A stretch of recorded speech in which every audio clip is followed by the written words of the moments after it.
투자의 제왕이 알려주는 돈 버는 투자. 우리는 경제적 자유를 향해 움직입니다. 안녕하세요. 투자의 제왕입니다. 이번 주 미국 연준 주요 인사들 연설이 좀 많았죠. 간단하게 정리 한번 해드리겠습니다. 첫째로 기존 중립 성향이자 금리 투표권이 있는 오스턴 구스비입니다. 16일 연설엔 5월 금리 인상에 간신히 동의했다. 작년에 우리가 올린 500bp의 영향이 계속해서 많이 나타날 것이다. 신용 여건은 빡빡해졌다. 각별히 긴 축에 주의해야 한다고 생각한다. 2008년 같은 금융위기는 아니지만 금융권의 일부에서는 스트레스가 느껴진다. 은행 스트레스의 형량이 작지 않다. 우리는 그것을 감안해서 지켜볼 필요가 있다라고 언급했습니다. 풀이해보자면 그동안 금리를 많이 올렸고 그 영향이 다 오지 않았으니 지켜봐야 한다. 이번엔 동결하고 싶었지만 간신히 지지했다. 이렇게 정리할 수 있겠네요. 그리고 17일에도 발언을 했습니다. 6월 금리에 대해선 아직 결정하지 않았고 내가 생각한 만큼 금리가 올라왔다. 아직 우리가 경제를 충분히 억제했는지 확신할 수 없다. 서비스 인플레이션은 이전에 생각했던 것보다 더 오래가는 경향이 있다. 금리 인하에 대한 이야기는 지금 너무 이르다. 점차 인플레가 둔해지고 있는 걸 볼 수 있다. 여전히 연착륙 가능성이 있다라고 말했습니다. 정리하자면 금리는 충분히 올린 것 같지만 고용이 생각보다 잡히지 않고 있어 현재 금리를 오래 유지해야 한다는 뜻이고 시장에서 말하는 금리 인하는 생각하지 말라는 뜻입니다. 두 번째로 애틀란타 연은의 라팔 보스틱입니다. 매파이고 투표권은 없습니다. 불확실성이 큰 시기일 땐 신중하고 인내심을 갖고 평소보다 훨씬 더 많은 데이터를 살펴봐야 한다. 인플레이션은 그리 빨리 떨어지지 않을 것이다. 금리 인하는 그 시나리오에 정말 맞지 않는다. 기본 시나리오는 2024년이 되기 전에는 정말로 인하를 생각하지 않는 것이다. 한쪽을 정해야 한다면 인하보단 조금 더 올리는 쪽이 될 것이다. 정리하자면 최종 금리에 도달했으나 아직 인플레이션이 높아 내 기준으로 24년까지 금리 인하는 생각하지 않는다. 추가 인상을 완전히 배제할 수는 없다 정도 되겠네요.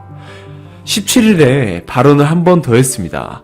실업률 상승에도 불구하고 떨어지지 않는 인플레이션에 대해 패드는 거대한 압박을 받을 것이다. 채무 불이행 시 패드가 어떤 일을 할 수 있을지 불분명하다. 이런 말씀을 하신 이후에 18일 실업률은 하락했죠. 19일 목요일 뉴스에 지난 실업률 상승은 실업수당을 타먹기 위한 사기 행위를 발견하여 조사 중이라는 기사가 나왔습니다. 그럼 실업률이 아직 낮다는 소리와 같겠네요. 세 번째로 영화 미이라에서 본 듯한 메파 닐 카시카리입니다. 16일 연설에 노동시장은 여전히 뜨겁고 많은 둔화를 보지 못했다. 인플레이션을 낮추기까지 갈 길이 멀다는 것을 말해준다. 인플레이션은 여전히 높고 해야 할 일이 있다라고 전했습니다.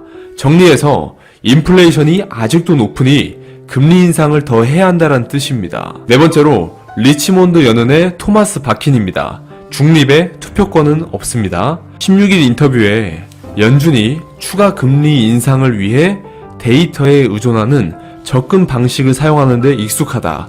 아직 인플레이션이 꾸준히 하락하고 있다고 확신하진 않는다라고 말했습니다.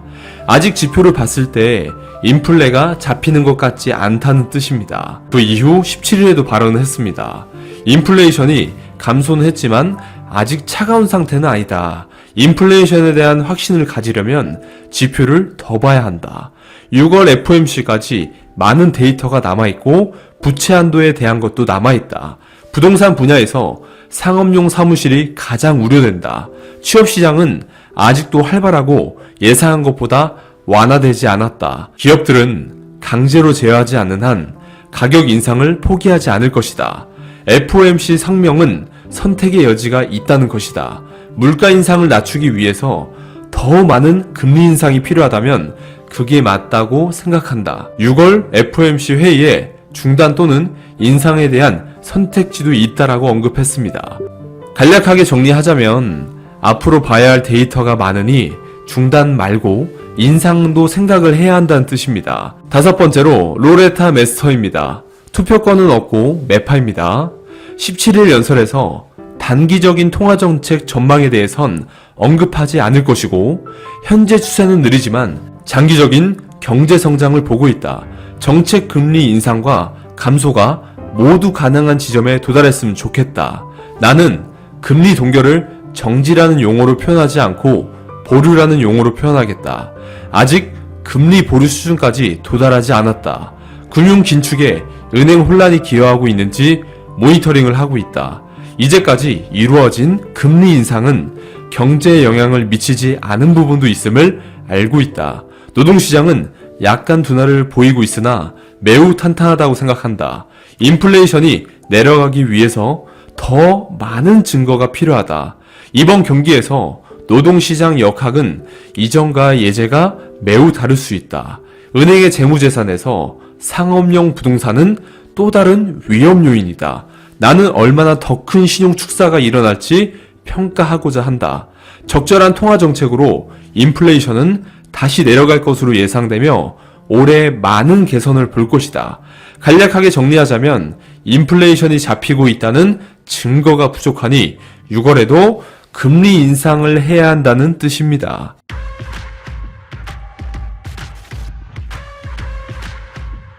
여섯 번째로 마이클바 연준 부의장이고 중립이며 투표권이 있습니다.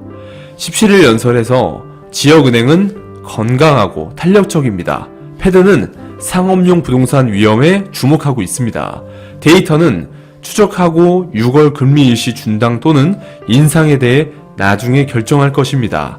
우리는 금융정책 결정 시 신용 약화를 고려합니다. 라고 언급했습니다. 정리하자면 지역은행은 문제가 없지만 은행에서 투자 중인 상업용 부동산은 위험하니 그 부분을 고려해서 6월 금리 결정을 하겠다는 뜻입니다.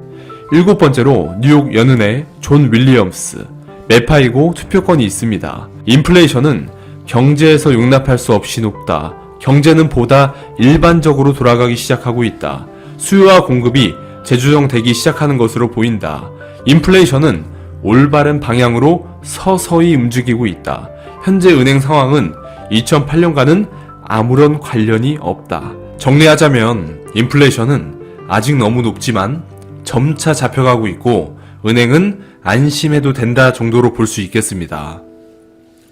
여덟 번째로 댈러스 연은의 로리 로건, 중립이고 투표권이 있습니다.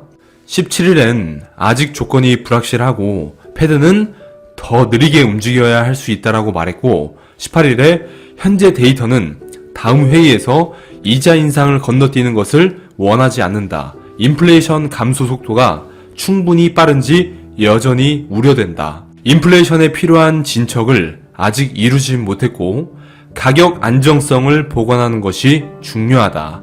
다가오는 몇 주간의 증거가 회의를 건너뛰는 것이 허용 가능한지 보여줄 수 있지만 현재로서는 도달하지 않았다. 풀이하자면 아직 인플레가 높으니 6월에도 금리를 더 올려야 한다는 뜻입니다. 아홉 번째로 필립 제퍼슨 이사입니다. 중립이고 투표권이 있습니다. 18일 연설에서 은행 스트레스가 신용 긴축에 얼마나 영향을 미칠지는 알 수 없다. 더 엄격한 대출 조건에 대한 불확실성을 고려할 의향이다. 정책 효과를 느끼기에는 1년은 충분하지 않다. 인플레이션은 너무 높고 진전이 둔화되고 있다. 금리 인상 영향, 수요에 분명히 영향을 미친다. 주택 제외한 핵심 서비스의 인플레이션은 여전히 높다. 통화정책은 미래지향적이어야 한다. 인플레이션이 너무 높아 인상의 영향이 충분히 느껴지지 않았다. 금리 인상 효과가 있으나 인플레가 너무 느리게 떨어지고 있어 고금리를 더 오래 유지해야 한다는 입장입니다. 이렇게 연준 주요 인사들의 정리본을 준비해봤습니다. 유익한 도움이 되었을까요? 앞으로도 필요한 영상이 있으시다면 댓글 달아주시면 성심성의껏 제작해보도록 하고요. 구독과 전체 알림을 꼭 해놓으셔야 영상이 올라왔을 때 바로 보실 수가 있고 수익이 될 만한 정보들을 영상 혹은 커뮤니티를 통해서 알려드리고 있으니 구독과 좋아요, 전체 알림은 꼭 해놓으시기 바랍니다.